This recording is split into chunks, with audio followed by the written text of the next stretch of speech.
Well, let's dive right into this explainer and completely demystify the business planning process.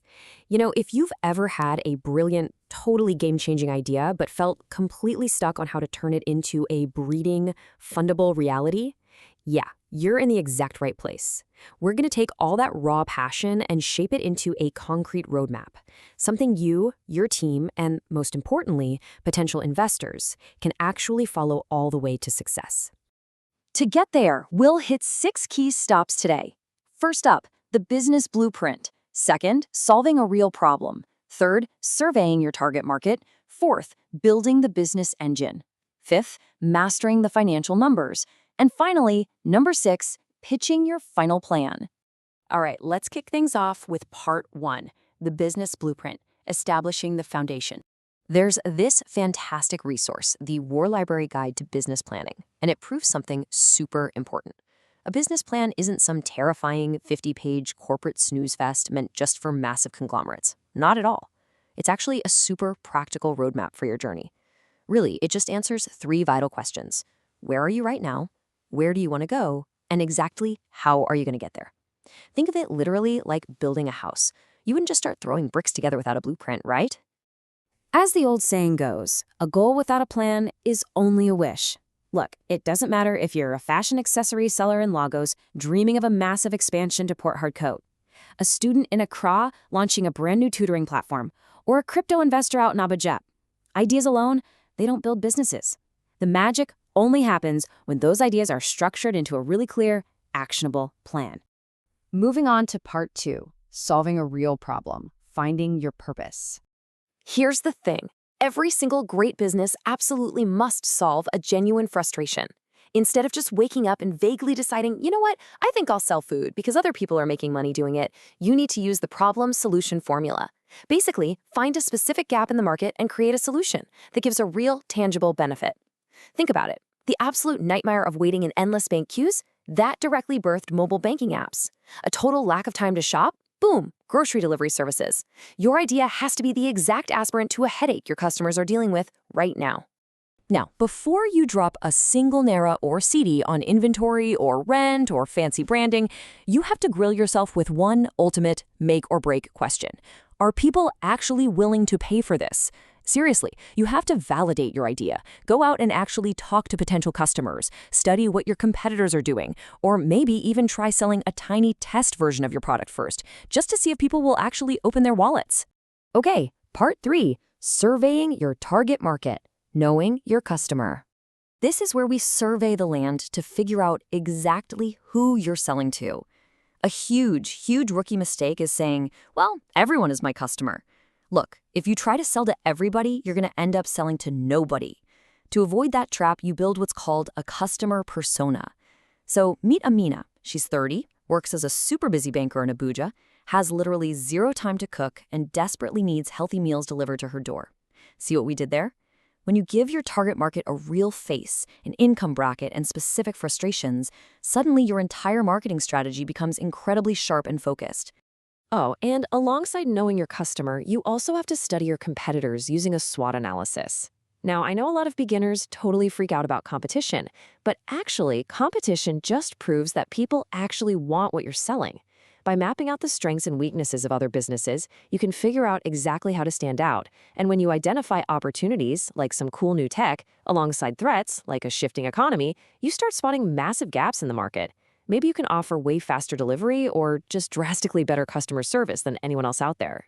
Which brings us to part 4, building the business engine, products, marketing, and operations. There's a massive difference in how you should pitch your product, and it comes down to features versus benefits. Features just describe what a product has, while benefits explain why the customer actually cares. So say you're selling a laptop. The feature is it has a 12-hour battery life. Cool, right? But the benefit, the real emotional reason they're buying it, is that they can work at a coffee shop all day without ever frantically searching for an outlet. Always market the benefit. Along those same lines, beginners mix up marketing and sales all the time. But keep this critical distinction in mind. Marketing brings people to your shop, but sales persuade them to actually buy something. So your marketing channels, like your Instagram page, word of mouth, or handing out flyers, that's what creates the initial buzz. But your sales strategy, knowing your product inside out, overcoming objections, and actually following up, that is what closes the deal and brings in the real revenue. Now, to keep that whole engine running smoothly every single day, you've got to carefully map out your daily operations step by step. Take your customer order process, for example. Map it out from the precise second the order is placed, to confirming the payment, to securely packaging the item, all the way to handing over the final delivery. Writing these processes down ensures you're consistent, makes everything vastly more efficient, and tells you exactly who you need to hire as your business starts to blow up. All right, part 5, mastering the financial numbers, creating the budget.